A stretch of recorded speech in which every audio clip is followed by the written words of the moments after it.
할렐루야. 우리 주님께서 오늘도 은혜로 우리에게 새 아침 새 날을 허락해 주셨습니다. 한 주간 우리에게 부어주신 그 은혜가 얼마나 크셨습니까? 그 은혜 없이 우리가 살아갈 수 없는 줄 믿습니다. 이 시간에는 우리에게 베풀어 주신 그 크신 은혜를 우리가 생각하시면서 오늘 그 은혜만 우리가 전심으로 찬양하며 함께 예배문을 여시겠습니다.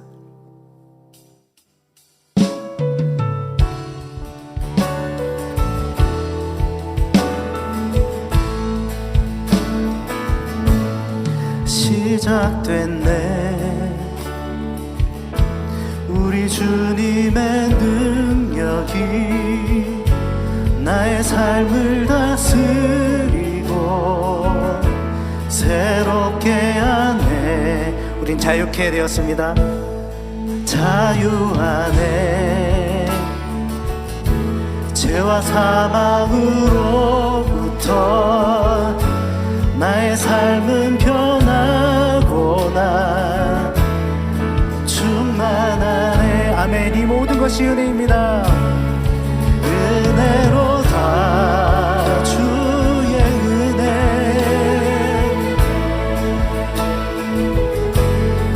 한량없는 주의 은혜, 주의 은혜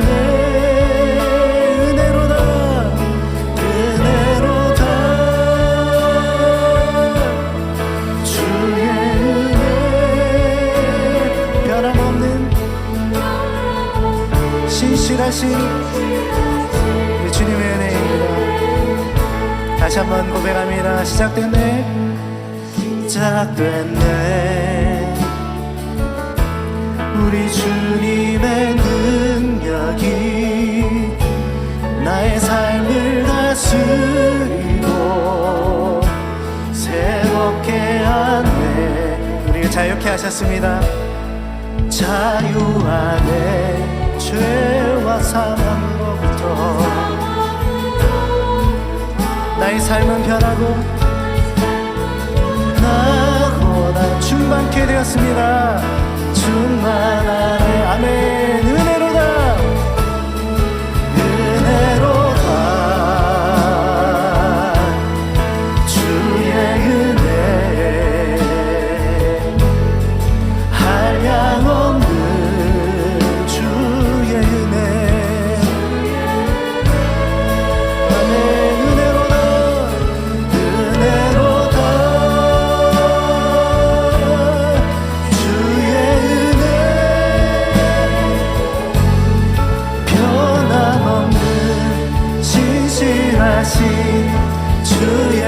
다시 한번 고백합니다. 은혜로다. 주의 은혜. 은혜로다. 주의 은혜 한량없는 우리 주님의 은혜입니다. 주의 은혜 은혜로다. 주의 은혜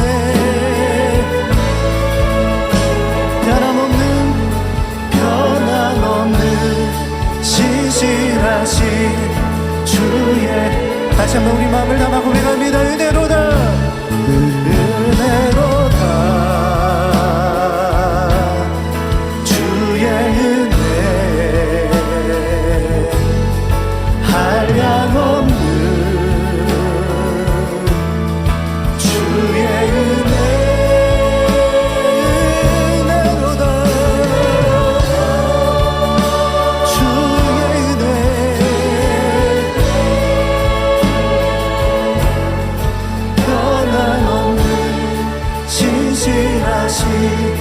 주의 은혜 변함없는 신실하신 변함없는 신실하신 주의 은혜 변함없는 신실하신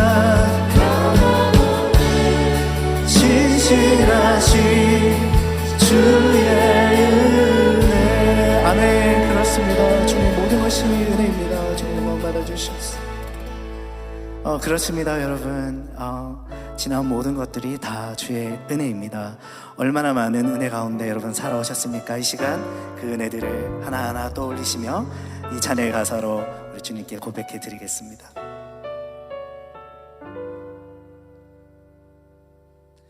내가 누려왔던 모든 것들이, 내가 지나왔던 모든 시간이, 내가 걸어왔던 모든 순간이 당연한 것 아니라 은혜였어. 아멘. 아침에 해가 뜨고 저녁에도 봄의 꽃향기와 가을의 열매, 봄의 꽃향기와 가을의 열매, 변하는 계절의 모든 순간이, 변하는 계절의 모든 순간이 당연한 것 아니라 모두 은혜였습니다.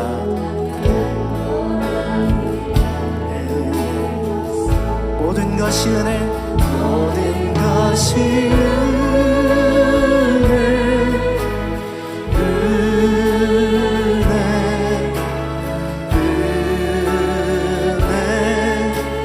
한없는 은혜. 내 삶에 당연한 건 하나도 없었던 것을, 모든 것이 은혜였소.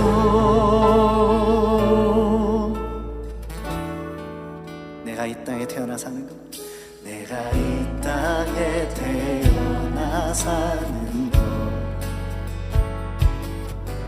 어린아이 시절과 지금까지 숨을 쉬며 살며 꿈을 꾸는 삶, 당연한 것 아니라 은혜였어. 내가 하나님의 자녀로 살며, 내가 하나님의 자녀로 살며 오늘 찬양하고 예배하는 삶이, 오늘 찬양하고 예배하는 삶, 복음을 전할 수 있는 그 축복이, 복음을 전할 수 있는 축복이 당연한 것 아니 은혜였소. 모든 것이 은혜, 은혜, 은혜, 한없는 은혜. 내 삶에 당연한 건 하나도 없었던 것을, 모든 것이 은혜, 은혜. 우리 전심으로 고백합니다. 모든 것이 은혜, 은혜, 은혜, 은혜, 한없는 은혜. 내 삶에 당연한 건 하나도 없었던 것을, 은혜. 우리 목소리로 찬양합니다. 모든 것이 은혜, 은혜, 은혜, 은혜, 한없는 은혜. 내 삶에 없었던 것을, 모든 것이 은혜, 믿음으로 고백합니다. 내가 믿고도 의지함은, 내가 믿고 또 의지함은 내 모든 형편도 잘하는 주님, 그 주님이 늘 돌보아 주실 것을 확신합니다. 도와주실 것을 나는 확실히 아네. 다시 한번 그 은혜 주님 의지하며, 내가 믿고 또 의지하는 내 모든 것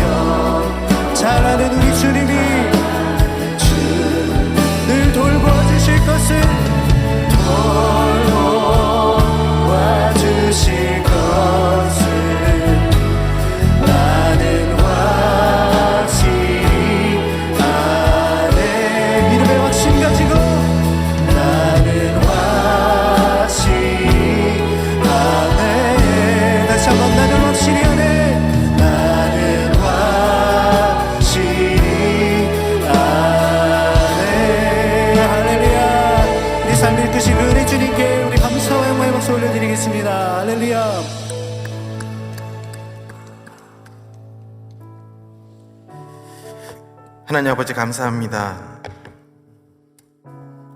하나님께서 나의 모든 것을 잘 아시고 나를 붙들고 계심이 그것이 은혜인 것을 고백하며 나아갑니다. 코로나를 지나면서 정말 우리는 많은 것들에 의하여 왔다 갔다 마음이 요동하고 환경이 변하였었지만 신실하신 하나님의 말씀이 변치 않고 우리를 인도해 주셔서 지금까지 우리가 주 앞에 엎드려 예배하고 있는 줄 믿습니다. 오늘도 주의 말씀을 함께 듣고 싶습니다. 우리의 마음과 귀를 주님께서 열어주셔서 사람의 말이 아닌 오직 하나님의 말씀만이 우리에게 들려지는 시간 되게 하여 주시옵소서. 감사드리며 예수님의 이름으로 기도하옵나이다. 아멘. 네, 반갑습니다. 오늘도 함께 헵시바 예배에 나오신 여러분들을 주님의 이름으로 환영합니다. 한 가지 광고 말씀드리겠습니다. 교육부에서 교사들을 위한 컨퍼런스를 준비했습니다. 팬데믹 상황 이후에 교사들이 다시 한번 교사로서의 사명을 붙잡고 다음 세대를 위해 헌선할 수 있는 좋은 계기가 되기를 소망하며 온라인으로 등록하실 수 있고 각 사항은 각 부서 사역자에게 문의해 주시면 감사하겠습니다. 자세한 내용은 주보 광고에 나와 있으니 참고하셔서 함께 교사님들은 신청을 하셔서 팬데믹 가운데서도 우리 교육부를 부흥시켜 주시고 또 새로운 챕터를 준비하는 귀한 시간이 되었으면 좋겠습니다. 오늘 하나님의 말씀을 함께 읽도록 하겠습니다. 오늘 우리에게 주신 하나님의 말씀은 출애굽기 11장 1절에서 10절까지 말씀입니다. 함께 읽어가도록 하겠습니다. 여호와께서 모세에게 이르시기를 내가 이제 한 가지 재앙을 바로와 애굽에 내린 후에야 그가 너희를 여기서 내보내리라. 그가 너희를 내보낼 때에는 여기서 반드시 다 쫓아내리니 백성에게 말하여 사람들에게 각기 이웃들에게 은금 패물을 구하게 하라 하시더니 여호와께서 그 백성으로 애굽 사람의 은혜를 받게 하셨고 또 그 사람 모세는 애굽 땅에 있는 바로의 신하와 백성의 눈에 아주 위대하게 보였더라. 모세가 바로에게 이르되 여호와께서 이와 같이 말씀하시기를 밤중에 내가 애굽 가운데로 들어가리니 애굽 땅에 있는 모든 처음 난 것은 왕위에 앉아있는 바로의 장자로부터 맷돌 뒤에 있는 몸종의 장자와 모든 가축의 처음 난 것까지 죽으리니 애굽 온 땅에 전무후무한 큰 부르짖음이 있으리라. 그러나 이스라엘 자손에게는 사람에게나 짐승에게나 개 한 마리도 그 혀를 움직이지 아니하리니 여호와께서 애굽 사람과 이스라엘 사이를 구별하는 줄을 너희가 알리라 하셨나니 왕의 이 모든 신하가 내게 내려와 내게 절하며 이르기를 너와 너를 따르는 온 백성은 나가라 한 후에야 내가 나가리라 하고 심히 노하여 바로에게서 나오리라. 여호와께서 모세에게 이르시기를 바로가 너희 말을 듣지 아니하리라. 그러므로 내가 애굽 땅에서 나의 기적을 더하리라 하셨고 모세와 아론이 이 모든 기적을 바로 앞에서 행하였으나 여호와께서 바로의 마음을 완악하게 하셨으므로 그가 이스라엘 자손을 그 나라에 보내지 아니하였더라. 아멘. 오늘은 출애굽기 11장 1절에서 10절 말씀을 가지고 구별된 관점이라는 제목으로 함께 하나님의 말씀을 증거하도록 하겠습니다. 영국의 퍼플 페더라는 단체에서 짤막한 영상을 만든 것을 유튜브에서 본 적이 있습니다. 내용은 이렇습니다. 홈리스가 구걸을 하고 있습니다. 돗자리를 깔고요, 깡통을 하나 들고 그리고 편말에다가 자신의 처지를 알리는 글을 하나 써서 구걸을 하고 있습니다. 근데 그 편말에 뭐라고 적었냐면 이렇게 적었습니다. I'm blind, please help 이렇게 적었습니다. 그러면서 열심히 저렇게 구걸을 하고 있는데 실적이 별로 좋지가 않습니다. 별 많은 사람이 지나갔지만 아주 소수의 사람이 가끔 몇 푼 던져주는 것이 전부였고 저렇게 앉아있지만 사람들은 외면하고 지나가는 사람들이 대부분이었습니다. 그때에 어떤 세련된 옷차림을 한 선글라스를 낀 신여성이 그의 곁을 지나가다가 너무 그 사람이 안 됐는지 그 사람에게 다가와서 한 가지 해준 일이 있었습니다. 그 팻말을 뒤집어서 뭐라고 다시 적어준 거예요. 그래서 그 적어준 팻말을 그 사람이 보지 못하니까 사람들이 보이는 쪽으로 돌려 세웠습니다. 놀라운 일이 일어났어요. 어떤 일이 일어났냐면 갑자기 사람들이 관심 없던 사람들이 막 갑자기 돈을 더 많이 넣기 시작하는 거죠. 그래서 이게 무슨 일인가 해서 카메라가 그 여성이 적어준 글귀를 비추었습니다. 그 글귀가 이렇습니다. 보아하니까 It's a beautiful day. and I can see it. 이렇게 적어줬던 거예요. 이 글씨 하나로 이 노숙자는 상당한 수익을 올리는 것을 바라보게 되었습니다. 그러면서 그 노숙자가 그 여인에게 물었어요. 뭐가 달라진 것입니까? 보이지 않으니까요. 근데 그 여인이 이렇게 얘기하는 거예요. 달라진 건 아무것도 없습니다. 그냥 당신의 말이 바뀐 것 뿐입니다. 라고 이야기를 했어요. 상황은 그대로이지만 우리가 어떤 관점으로 세상을 살아가느냐가 이처럼 중요합니다. 관점이 왜 중요하냐면 관점은 생각보다 앞서기 때문에 그렇습니다. 이 관점이라는 것은 우리의 눈과 달리 마음의 눈이라서 우리가 어떠한 사물을 보고 판단하고 생각하기 이전에 이미 그 관점은 직관적으로 그것을 판단하고 그것을 향해 행동을 취하는 아주 우선적인 요소가 있습니다. 그렇기 때문에 이 관점은 너무나도 중요한 것이죠. 특별히 믿는 사람으로서의 믿음의 관점, 이 세상과 구별된 관점은 그 무엇보다도 중요한 것입니다. 이 관점으로 인하여 우리가 어디에 속해 있고 어디서 예배를 드리고 어떠한 행동으로 하나님의 말씀을 따라 살 수 있는지가 결정이 되기 때문에 그렇죠. 그래서 오늘 이 11장을 우리가 이 시간 바라보면서 1절에서 비교적 짧은 절수로 되어 있습니다. 그런데 재밌는 것은 이 11장 이전에 1장부터 10절까지는 주로 내러티브, 이야기 형식으로 내러티브 텍스트로 진행되다가 이 11장 이후에 12장부터는 갑자기 이 텍스트가 내러티브, 이야기 형식으로 진행되지 않고 절규에 관한 지시에 대한 것으로 나오게 됩니다. 그래서 내러티브에서 리추얼 텍스트로 넘어가는 이 중간의 사이에 11장이 껴있는데 과연 하나님께서 왜 이 11장을 이곳에서 우리에게 설명하고 왜 이것을 우리에게 주시는가, 왜 우리에게 어떠한 관점으로 이 성경과 또 우리의 지금 지나가고 있는 상황을 보시길 원하는가 함께 보았으면 좋겠습니다. 첫째, 구별된 관점은 바로 구별된 사람입니다. 1절에서 3절까지 말씀을 보도록 하겠습니다.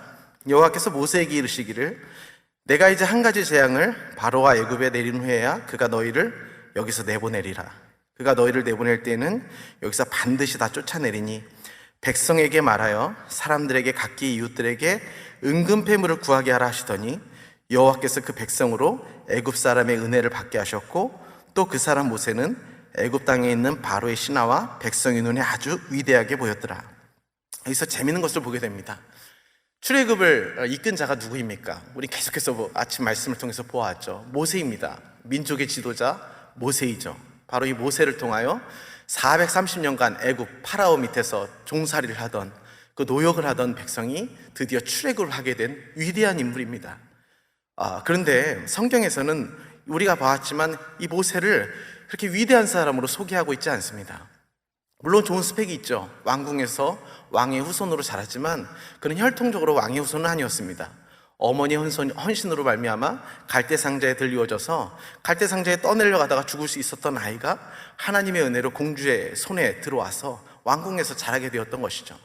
그래서 좋은 스펙을 가졌지만 그 좋은 스펙도 오래가지 못했죠. 얼마 지나지 않아 그에게는 의로움이 있었습니다. 우리 민족을 이렇게 압제하는 자를 잡지 못해서 사람을 죽인 살인자입니다. 그리고 광야로 도망가서 광야에서 도피 생활을 했던 사람이죠. 그에게 하나님이 나타나셨습니다. 내가 너를 지명하였고 이제 나는 거룩한 곳이니 너의 그 부정한 신을 벗고 내 앞에 서라 할 때에 모세는 하나님 앞에 제가 할 수 있습니다 라고 말했던 사람이 아니죠. 저는 입이 둔해서 하나님의 사역을 감당할 수 없습니다 라고 하면서 자신 없고 뒤로 빼던 사람이었습니다.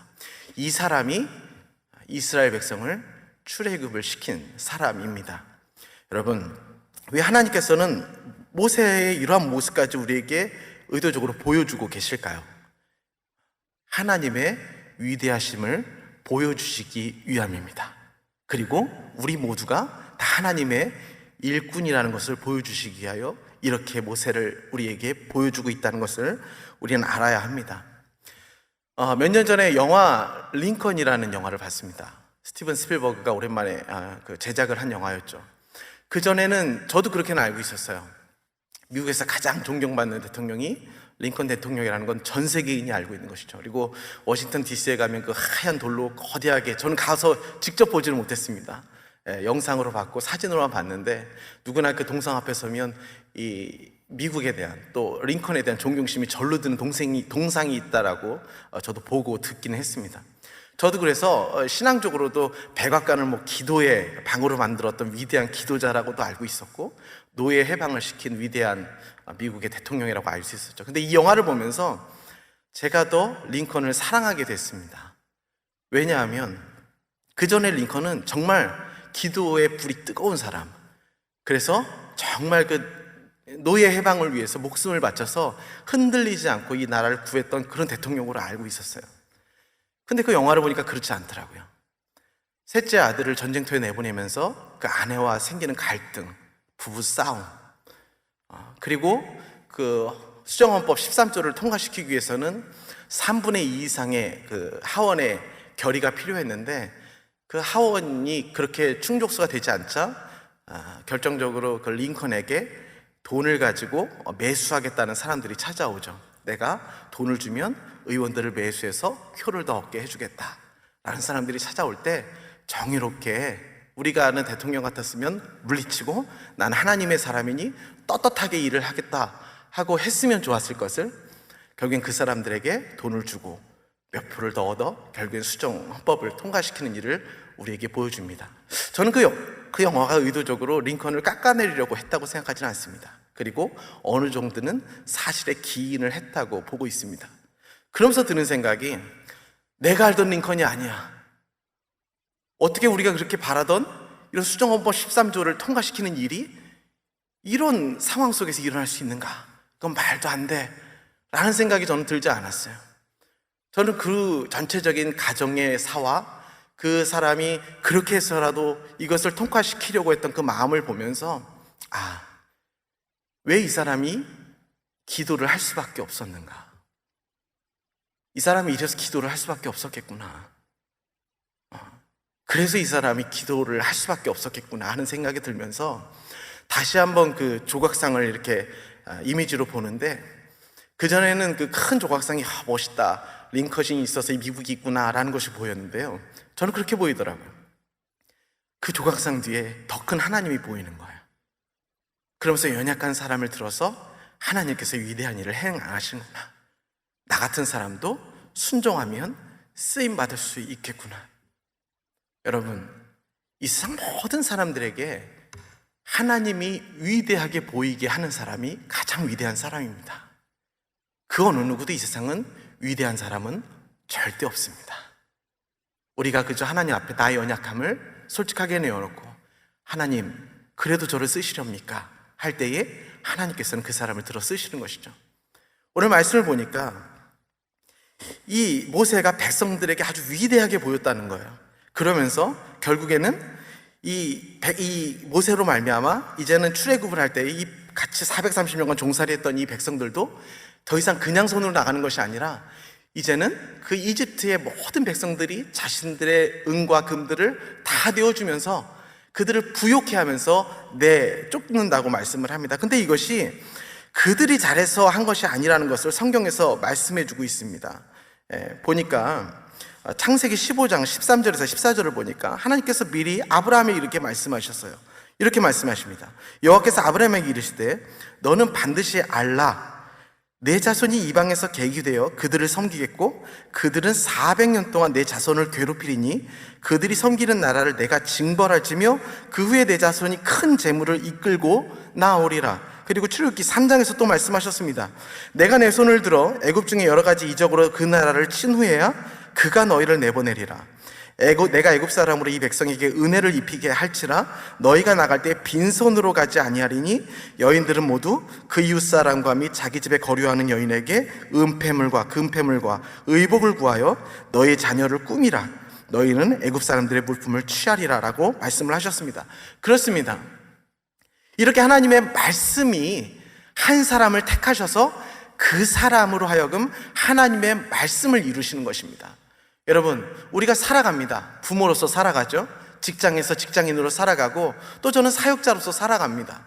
그럴 때에 우리가 하나님 앞에 가져야 할 이 자세는 바로 무엇이냐면, 우리가 어떠한 자세를 가져야 세상 사람들에게 위대하다, 저 사람은 참 좋은 사람이다 라는 이야기를 들을 수 있는 것이냐면, 나의 뜻과 나의 것을 이루는 것이 아니라 하나님의 미리 하신 그 말씀을 이루기 위하여 애쓸 때에, 나는 작아지고 하나님의 말씀이 나에게서 크게 드러날 때에, 그때의 결국엔 사람들이 뭐라고 말을 하는 것이냐면 저 사람은 충분히 그 일을 행할 사람이라고 말을 듣게 된다고 오늘 성경은 말씀하고 있습니다. 그래서 그 전에 9가지의 모든 재앙은 사실은 이집트의 사람들과 바로를 심판하기 위한 하나님의 목적은 부수적인 것이고, 주된 목적은 무엇입니까? 바로 이스라엘 택한 백성들을 위한 하나님의 말씀의 이루심입니다. 동일하게 보자면 지금 우리가 팬데믹을 겪고 있는 온 세계 재앙 또한 어떤 일일까요? 동일합니다. 이 또한 미리 말씀하신 하나님의 말씀이 이루어지는 사건입니다. 이때에 하나님께 쓰임받는 자들은 어떤 사람이 쓰임받는 것입니까? 하나님의 말씀에 붙들려서 그저 하나님의 말씀에 따라 하루하루를 살아가는 사람들이 하나님께 쓰임받는 시절이 되었다, 오늘 우리에게 말씀하고 계시는 것입니다. 여러분, 산소망의 반대말은 죽은 소망이 아닙니다. 바로 산소망의 반대말은 헛된 소망입니다. 그 헛된 소망은 인간이 무엇을 이룰 수 있을 것이다 라고 생각하는 것이 바로 헛된 소망입니다.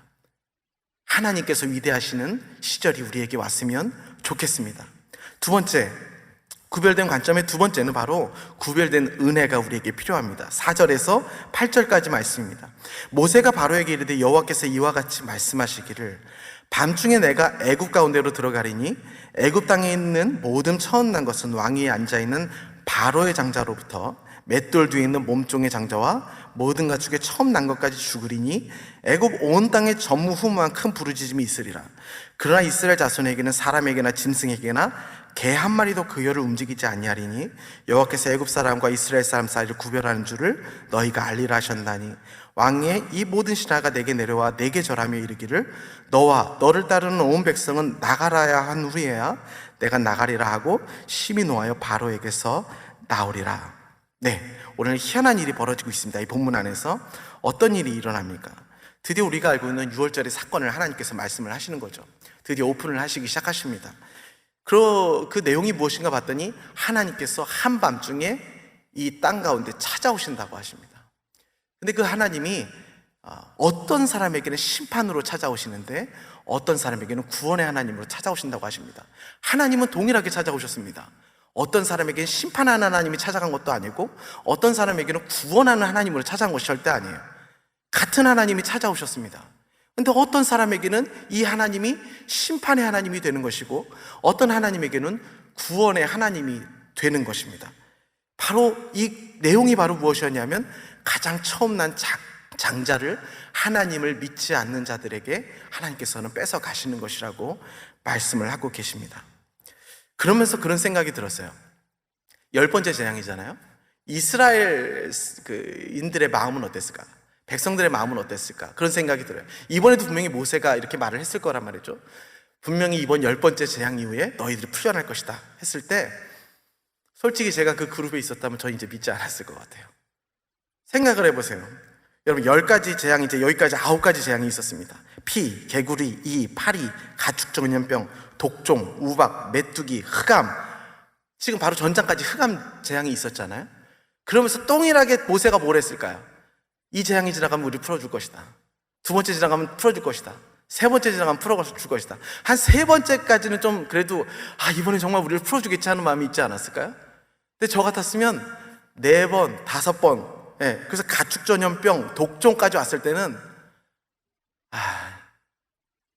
정말 어떤 재앙이 와도 우리를 바로가 풀어줄 수 있을까 하는 의구심이 들었을 것 같아요. 저도 이 10번째 또 말씀을 하고 계십니다. 이 장자의 재앙 후에 우리를 풀어준다고 하시는데 제가 그 그룹에 있었지만 저도 있었다면 저도 이번에도 아니겠지 하는 생각이 들었을 것 같아요. 많은 사람들이 그랬을 것 같아요. 그런 재앙이 이제 우리에게 임한다고 합니다. 임한다고 합니다. 그런데 이때에 한 가지 다른 것이 있습니다. 그 전에의 재앙과는 다른 것이 있죠. 바로 무엇입니까? 여기서 바로 6월절 패스오버라는 절기가 생겨났죠. 여기에 누가 개입이 되는 것입니까? 예수 그리스도, 게임 체인저가 여기서 등장을 하는 것입니다. 만약에 이것이 그 전에 9가지 재앙과 같은 재앙이었다면, 같은 패턴으로 진행되었다면 아무 일도 일어나지 않았을 것입니다. 장자가 죽어도 바로는 절대 내줄 인간이 아닙니다. 그럴 인간이 아닙니다.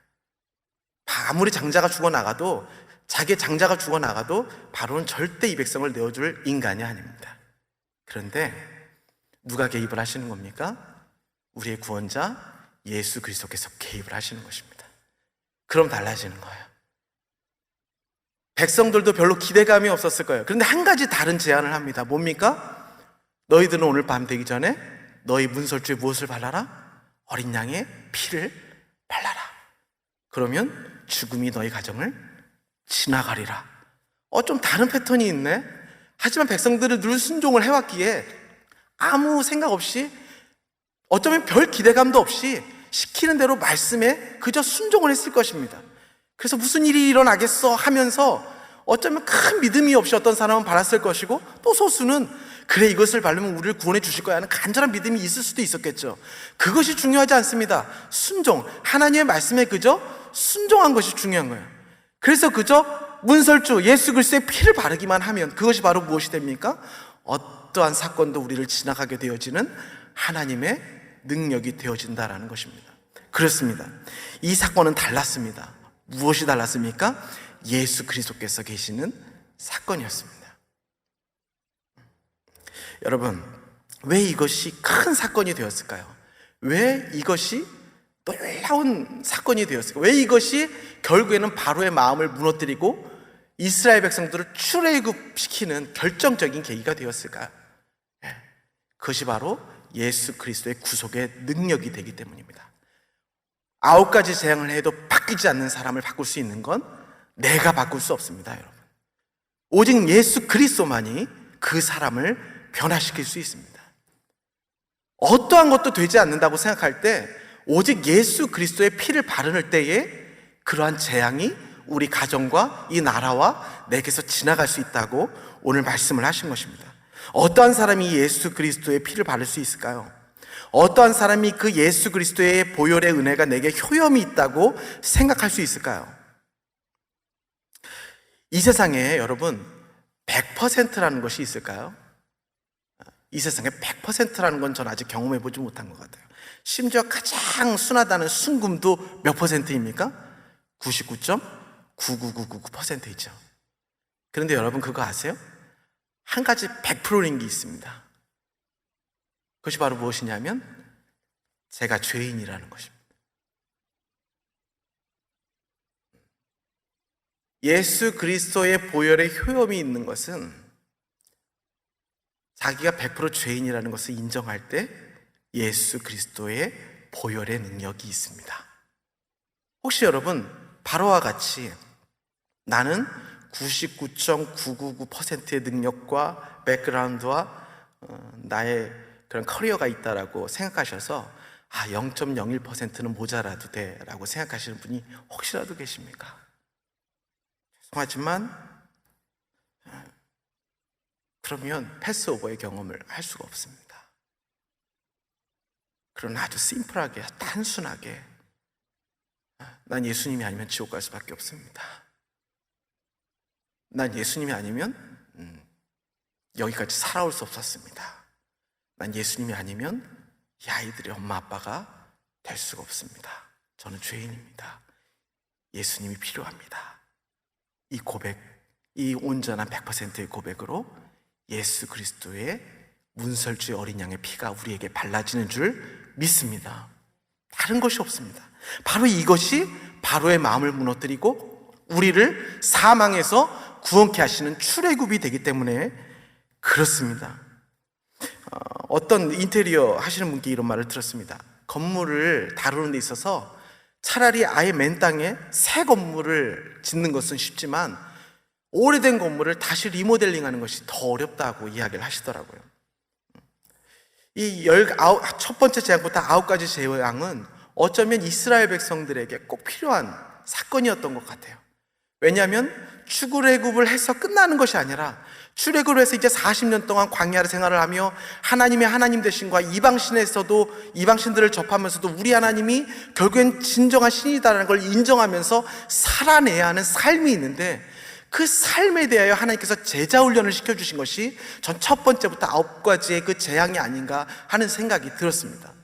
이것이 얼마나 세상을 살아가는 것이 우리에게 유혹이 많은지, 하나님이 아닌 그 0.01%라도 내가 가지고 없어도 된다는 하나님의 은혜가 아닌 내가 가진 99%로 내가 무엇인가 구원을 받을 수 있다고 착각할 수 있는 요소들이 얼마나 많은지, 하나님께서는 우리에게 그렇게 많은 제자 훈련을 시켜가시며 우리를 훈련시키셨다고 저는 생각을 할 수가 있습니다.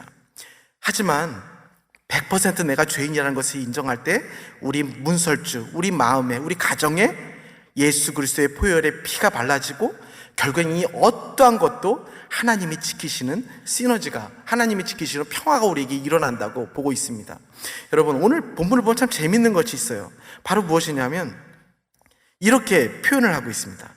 그러나 이스라엘 자손에게는 사람에게나 짐승에게나 개 한 마리도 그 혀를 움직이지 아니한다 라고 말을 하고 있습니다. 바로 무엇이냐면 바로 7절에 전무후무한 큰 부르짖음이 바로 옆에 사는 이집트인들에게는 일어나고 있는데 이스라엘이 사는 곳에서는 개 한 마리도 부르짖지 않는다. 이게 무슨 뜻입니까? 옆에서는 곡성이 막 들리고 우리 아이가 죽었다고 정말 세상을 다 잃은 듯한 슬픈 통곡 소리가 들리는데, 이 이스라엘 백성에는 개 한 마리가 짖지 않는답니다. 저희 집에도 조그만 강아지 푸들 한 마리가 있습니다. 근데 그 녀석이 좀 오버를 해요. 어떤 오버를 하면 자기가 저를 지켜주는 줄 알아요. 네. 그래서 밤중에 무슨 소리가 나면 그 웃기지도 않는 짖음을 합니다. 막 이럽니다. 뭔가 인기적이 느껴지면 그래요. 경계를 하는 거죠. 무슨 일이 일어날까봐 미리 경계를 하고 일이 일어날 것에 대해서 먼저 반응을 하는 것이죠. 근데 이스라엘 백성이 이스라엘 백성이 살고 있는 그 구역은 이러한 개짖음도 일어나지 않았다는 거예요. 상징적으로 무엇을 보여주고 계시는 겁니까? 바로 예수 그리스도의 보혈의 피가 뿌려진 집과 그렇지 않은 집이 어떻게 다른가를 우리에게 구별됨으로 하나님께서 보여주고 계십니다. 그래서 7절의 후반절에 뭐라고 말씀하시냐면 애굽 사람과 이스라엘 사이를 구별하는 줄을 너희가 알게 될 것이다. 이 구별은 우리가 인지적으로 판단할 수 있는 구별이 아니죠. 왜냐하면 여기서는 통곡 소리가 들리고 있어요. 근데 여기서는 개 한 마리 짖지 않을 정도로 아무 일이 없는 것처럼 살아가고 있어요. 이것을 우리가 인지적으로 그냥 이해할 수 있을까요? 이해할 수 없는 일이죠. 맞습니다. 하나님, 예수 그리스도의 능력이 나타나는 곳에는 우리가 이해할 수 없는 일들이 많이 일어나는 거예요. 여러분, 이 코로나를 이제 지나가는 즈음에 우리에게 예수 그리스도의 능력이 그 이해할 수 없는 비밀한 일들이 많이 일어나게 되기를 소망합니다. 이것이 바로 하나님의 구별된 택한 백성들에게 일어나는 특별한 징조라고 말씀할 수 있습니다.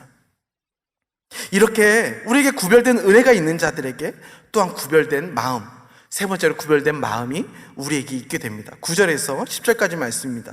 여호와께서 모세에게 이르시기를 바로가 너희 말을 듣지 아니하리라. 그러므로 내가 애굽 땅에서 나의 기적을 더하리라 하셨고 모세와 아론이 이 모든 기적을 바로 앞에서 행하였으나 여호와께서 바로의 마음을 완악하게 하셨으므로 그가 이스라엘 자손을 그 나라에서 보내지 아니하였더라. 제가 말씀드렸죠.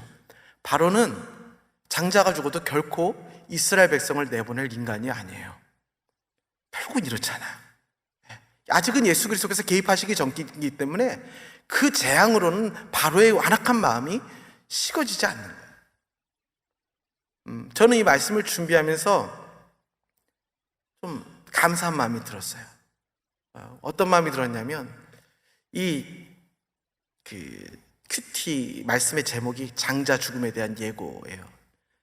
근데 여러분들도 아시는 분은 아시겠지만 제 장자가 하나님께서 데려가셨습니다. 그래서 이 본문을 전하면서 준비할 때 선뜻 그런 생각이 들었어요.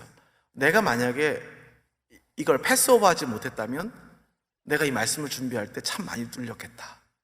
그럼 나는 저주를 받았다고 나는 생각할 것이고 하나님께서 애굽에 이집트의 사람들을 저주하시고 심판하셨듯이 난 그렇게 심판받은 사람인가? 라는 생각에서 어쩌면 나의 꼬리를 잡고 늘어질 수도 있겠다 생각이 들었어요. 근데 저를 그 생각이 넘어가게 패스오버하게 하신 하나님의 은혜가 또 본문 가운데 저에게 있었어요. 뭐가 하나가 저에게 그 사단의 공격에서 넘어가게 했냐면, 맞습니다 주님, 제가 100% 죄인입니다. 제가 죄인이 맞습니다. 불쌍히 여겨 주십시오. 그러면서 장자의 죽음이 생각나지 않고 십자가에 달리신 예수 그리스도의 그 죽음이, 그 은혜가 저를 위로하여 주셨습니다. 여러분 혹시 사단의 공격을 당하고 계십니까? 넘어가지 못하는 것들의 어려움 속에 계십니까? 바울과 실라가 감옥 속에서 찬양할 수 있었던 이유가 무엇일까요? 예수 그리스도의 앞에 바울 사도는 늘 고백했죠. 내가 죄인 중에 괴수입니다. 내가 십자가 예수를 못 박은 그로라. 그래서 나는 예수 그리스도의 보혈의 은혜가 필요한 죄인입니다 라는 고백을 할 때에 어떠한 사단의 공격도 우리를 지나가는 줄 믿습니다. 단순합니다. 많은 말을 할 필요가 없습니다. 오늘 하루도 예수 그리스도의 구속의 은혜와 보혈을 통하여 모든 재앙으로부터 하나님의 구원이 임하는 우리의 하루가 되길 소망하면서 우리 함께 이 시간 찬양을 했으면 좋겠습니다. 어떤 찬양이냐면요, 시선이라는 찬양입니다. 이 시선이 중요한 것 같아요. 관점이 중요한 것 같아요. 나의 관점, 그 99.9%가 되려는 관점 해봐야 우린 구원받지 못합니다. 내가 100% 죄인입니다 라는 관점으로 예수 그리스도의 보혈을 바라보면 단순해지는 게 있어요. 누구에게도 복음을 전할 수 있습니다. 우리 이 시간 우리의 시선을 하나님께 올려드리며 이 찬양을 하며 기도했으면 좋겠습니다.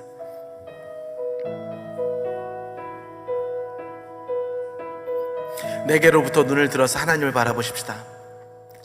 내게로부터 눈을 들어 주를 보기 시작할 때 주의 일을 보겠네.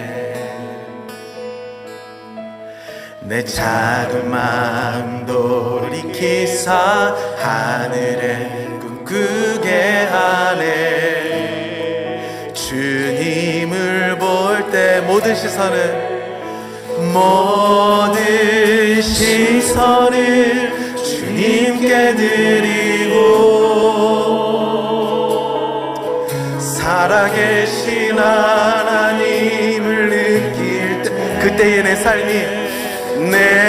삶은 주의 역사가 돼. 우리 하나님이 일하십니다. 하나님이 일하기 시작하네. 성령이 나를 변화시키실 것입니다. 성령이 나를 변화시켜 모든 두려움 사라질 때 주의 일을 보고. 황폐한 땅 한가운데를 지나가고 계십니까? 황폐한 땅 한가운데서 주님을 바라보는 자들에게 주님 우리의 모든 시선을 주님께 드리고 살아계신 하나님을 느낄 때 내 삶은 주의 역사가 되고 하나님이 일하. 우리 모든 시선을 주님께 올려드리십시다. 모든 시선을 주님께 이 시선을 우리 주님께 올려드리십시다. 전능하신 하나님을 느낄 때 세상은 주의 나라가 되고 아직도 나에게 머물러 있는 시선을 주님께 올려드리며 모든 시선을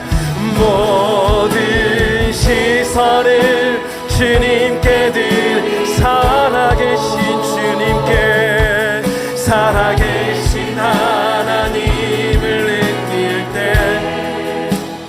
내 삶은 주의 역사가 되고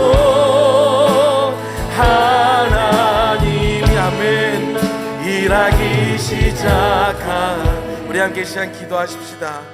여러분 99% 내가 쌓아봐야 그것으로는 예수 그리스도의 보혈의 능력이 일어나지 않습니다. 단순하게 제가 100% 죄인입니다. 주님이 없으면 하루도 살 수가 없습니다. 이것이 패스오버하는 유일한 길입니다.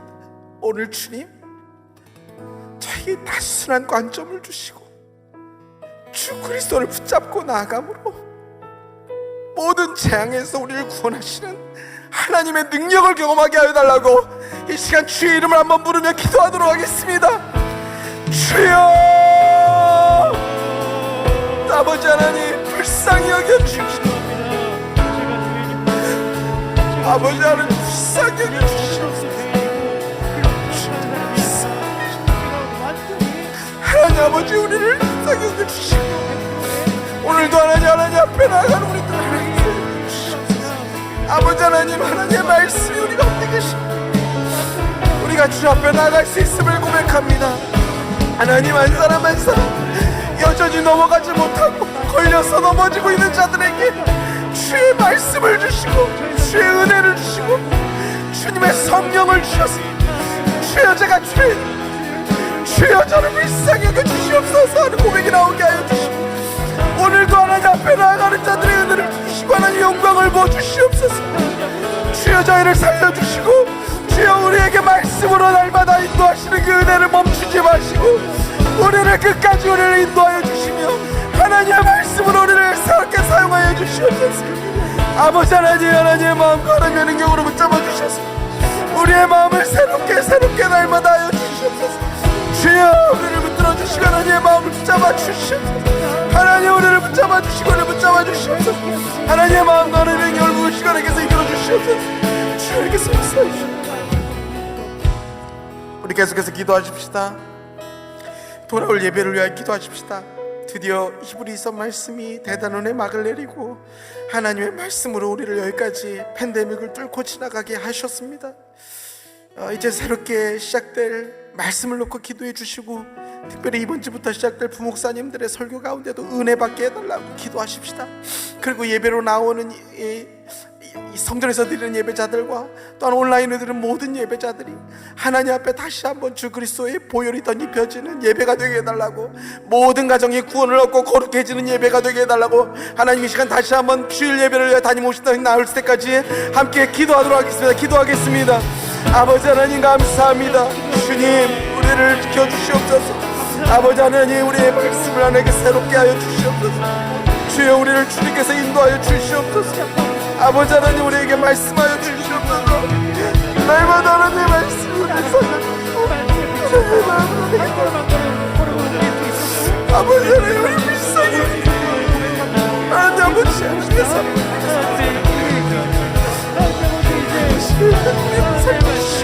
아버지의 마음으로 우리를 덧입혀 주시고 아버지 하나님 말씀해 주시고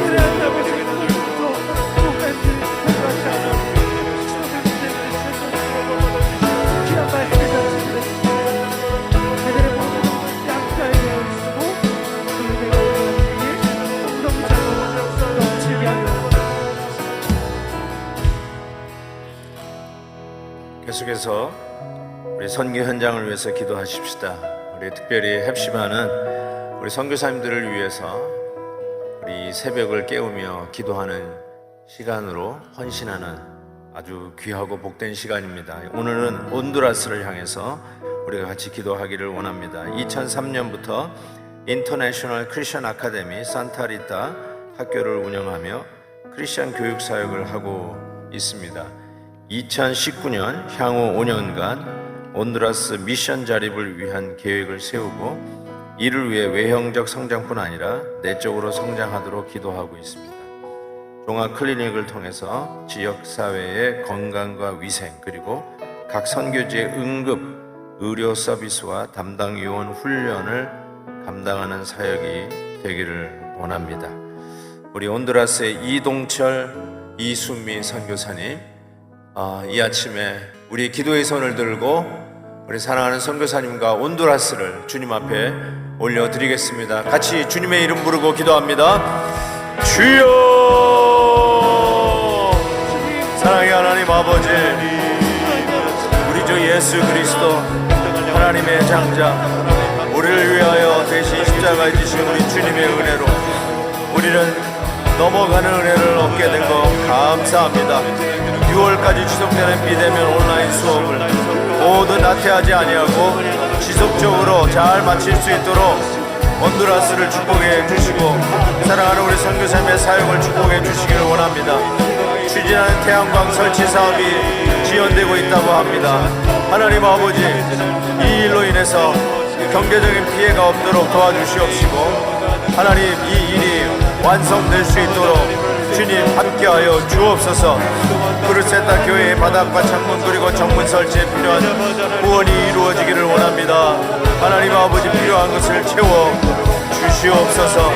팬데믹의 홍수로 온두라스의 경제가 어렵고 서민들의 삶이 피폐해지고 있습니다. 슬기롭게 이겨낼 수 있도록 주님 함께하여 주시옵소서.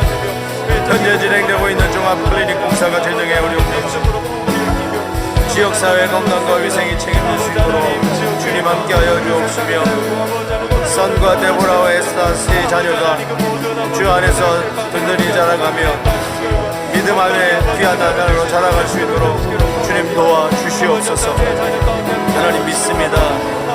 주님께서 함께해 주실 것을 믿습니다.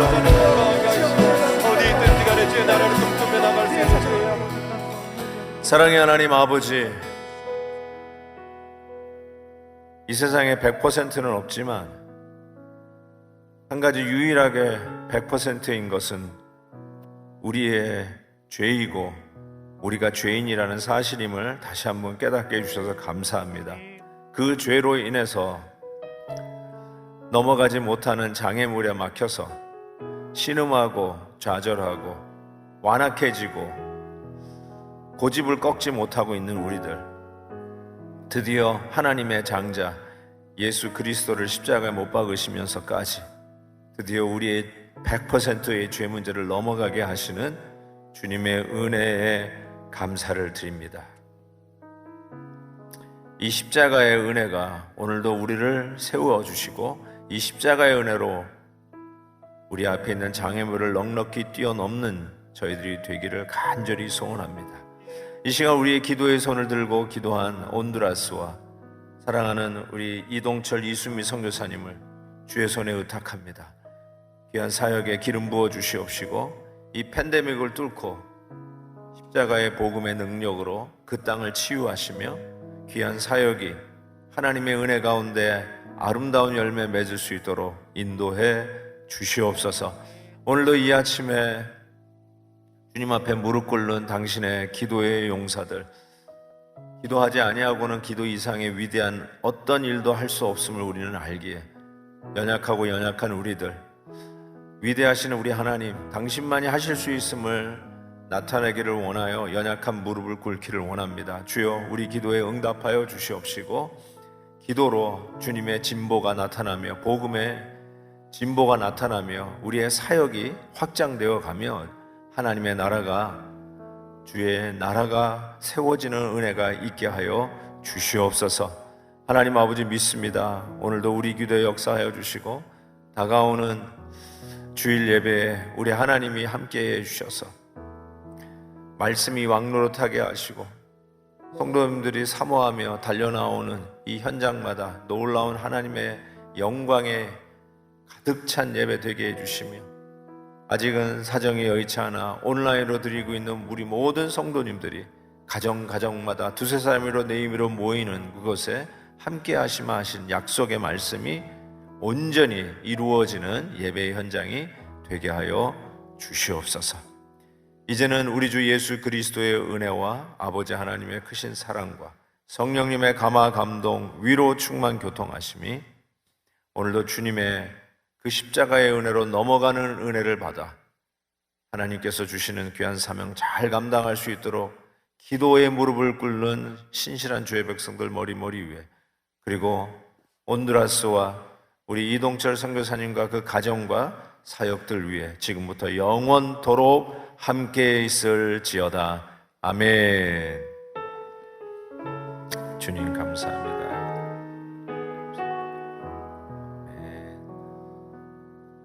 네, 헵시바 예배를 마쳤습니다. 사랑하는 성도 여러분, 주 안에서 이렇게 현장에서 이렇게 오랫동안 못 뵀던 분들 보니까 얼마나 반가웠는지 모릅니다. 아직은 여의치 않은 부분들이 많이 있지만 혹시 현장에서 뵙게 되면 반갑게 인사하기를 원하고요. 가정에서 계속해서 신령과 진리로 예배드리는 우리 베델 성도님들 되시기를 진심으로 바랍니다. 주 안에서 승리하시고요. 다시 만날 때까지 안녕하십시오.